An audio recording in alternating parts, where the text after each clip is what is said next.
Hey guys, and welcome back to another YouTube video. In this video we're going through St Kilda's win against North Melbourne, in which Jack Sinclair was back to his best. Darcy Wilson went absolutely huge as a rookie, and in general St Kilda just had a lot of huge scores. I mean, they ended up scoring something like 1,700 points in general, which is usually about 200 points above par of what most teams score, and North Melbourne 1404, basically on the back of Tristan Cherry and Zach Fisher's big score, which for anyone that held Fisher, that was, I guess, a good score.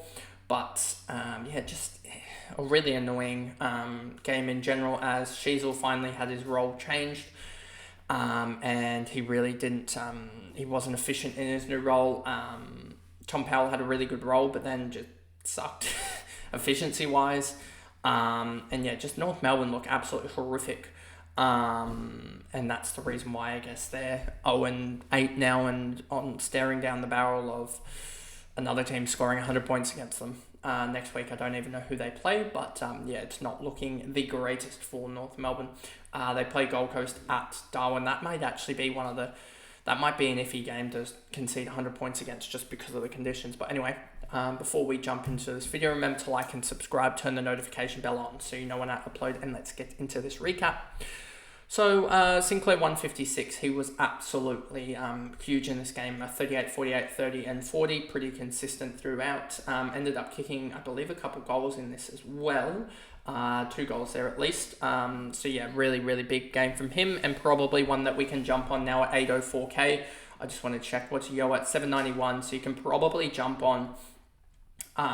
You could probably almost do a double upgrade or something like that at this point.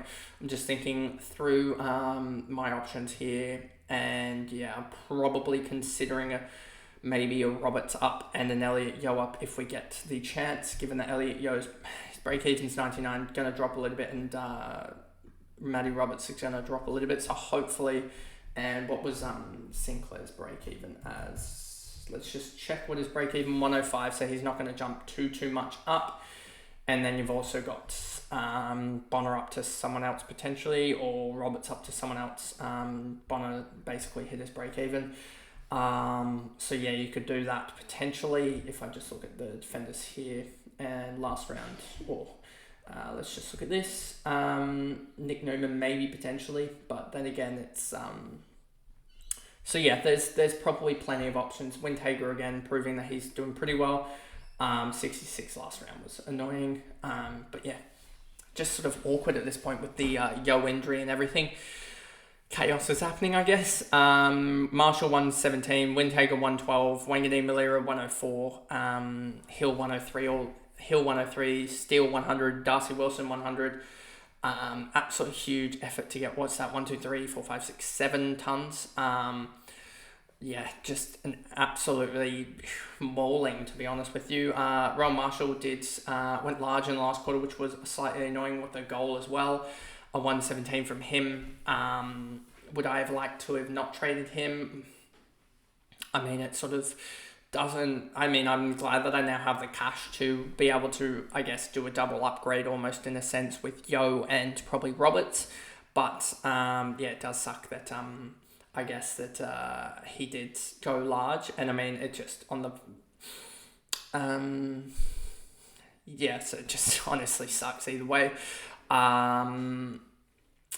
He's still going to drop in cash a little bit, and we can grab him back in a couple of weeks, or we can go to English or whatever, but I'm not, I mean, season's over sort of AFL fantasy wise, so just another sort of couple of dumb mistakes week in, week out isn't the smartest manoeuvres, I guess. Windhager 112, he was absolutely huge throughout, in the first half of 78 from him. Just a lot of disposals, and what did he end up here with? 4 marks, 8 tackles. Just trying to remember this game. 25 touches as well for him. So he had a pretty good game in there. Wanganeen Malira, pretty good first half from memory, 71, and then faded out a little bit. Pretty sure he ended up with like a 110 Supercoach score, 115, which was all right for the Supercoach. Hill, 103 from him, could be an option potentially as well, mid-forward. He ended up, what did he go, 88, so he was pretty inefficient by foot. 2 goals from him as well, so surprised he sort of went an 88. Maybe did he get the 2 goals late or something? No, just got them in the second and third, so that's sort of surprising. steal the 100. So for those that traded him out, yes, you're going to gain a little bit because he's going to go down in cash, but he doesn't look the worst. And then Darcy Wilson, 505k at the moment, going to go up, and he could honestly hit 600k. So yeah, probably going to just stick him at F6 and just go from there. So yeah, there's that. Could actually use, now thinking about it, but then again, Dempsey isn't gonna move in cash, and he's sort of still stuck around that 5. Or do I have Sharp? So I think, or do I have both of them? Wow, I have so many guys that are around that 500k range that just need to be upgraded as well. It's just too many loose ends at this point. Battle 92, Wood 91, Howard 88, Haynes 87, Bonner 87. Bonner did nothing in the last quarter, which sort of sucks as he could easily go on 110 as well. Ross, Wilkie, Webster, Membry, Stocker, Owens, Garcia 47, again, just sort of creeping along, I guess, making a little bit of cash if it will load for him. He'll be up to sort of that, 42, that'll be 30k or so he'll be up around that 340k, but not really moving the needle, and his break-even will probably readjust to about 25 or so that's not the greatest. Hasty 31, King 26, Burns 21, and Philpoo 9. Yeah, Philpoo scored a 9 in the whole game. I don't know why he's playing in the ones, to be honest. Tristan Cherry 127, and this has been the most annoying one because sometimes you just have to make calls. And Tristan Cherry, I would always do Grundy over Tristan Cherry just because the odds stack up in Grundy's favour. Majority of the time, but there's always going to be a case or two that Cherry overrides it, I guess, or someone just goes better, and that's the thing. It's not always a certainty that if you choose a player over another one that they're gonna because of the odds or whatever, that or the pros and cons that I usually use, that player will automatically score better, and Cherry's been sort of the outlier. But I'm still pretty happy with the system that I sort of use to make decisions. Fisher 103, he did his job. 28, 29, 23, 23 off that half back line. Why do they have him off the half back line is the biggest question. 6 clangers for him. 66% ball use off half back is pretty poor, to be honest with you. And yeah, Sheasel is much better off half back. I don't know why they brought Zach Fisher to the club, to be honest with you.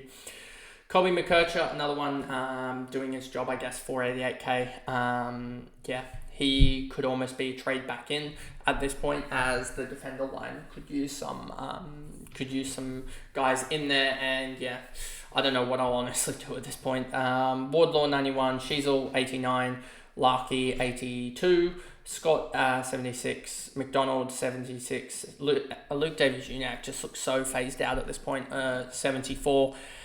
Powell 71, he got his midfield roll back and he looked all right, but not really outstanding. Did a lot of work early, got to a 22, and then I thought, oh yeah, he's back to his best. He's gonna score massive this round with that roll, and then basically did nothing the whole game.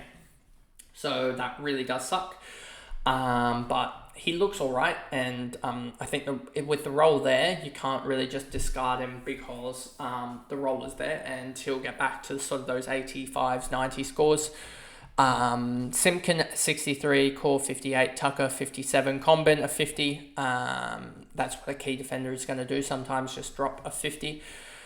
He still looks really like a really good defender, but it's just that yeah, they don't score well. Drury a 49. For those that actually went him over the likes of Biggie in Supercoach, they're going to get some good scoring, I guess, as I think he scored all right in Supercoach, didn't he? 34 in Supercoach, at least it's still just another cash gen for those that have him. Zerha, Shields, Curtis, Dersma, 32. This is why you don't go key forwards, because he was on 10 going into the last quarter and even kicked, had a couple of marks in there. 2 marks, and still only scored a 32.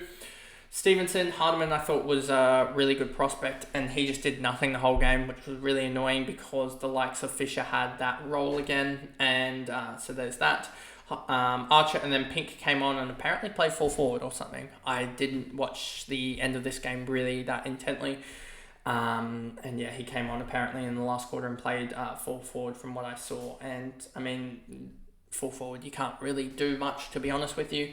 So anyway, that is pretty much the review of the St Kilda North game, a game that sort of, again, it's just like, whatever move I make, it seems like it's just sort of backfiring every single time. So it's just one of those sort of down seasons, I guess, that a lot of people and a lot of fantasy players have. They usually have a pretty bad.